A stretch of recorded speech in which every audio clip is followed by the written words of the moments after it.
कि सड़िया हमें काली काली राजा ले आया और रजऊ ले आया बलमो ले आया।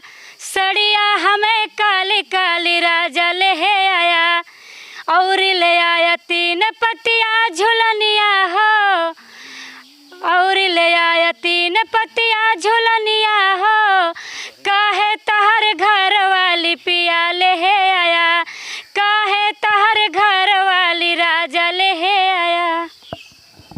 ई तोहार रोज रोज फरमाइश बदलत रहत। कलिए कुछ और कहत रहू। जलेबी मंगाइए सुना कलिए का कहत रही न मंगाओ न बड़ी विपत्ति होई है। अरे बेचा चाहे गेहूं धान बेचा तू बजरवा पिया घरवा लई दाना पिया घरवा लई दाना। अब की जाब नाई हरवा पिया घरवा लई दाना अब की जाब नाई हरवा पिया घरवा लई दाना। रोज फरमा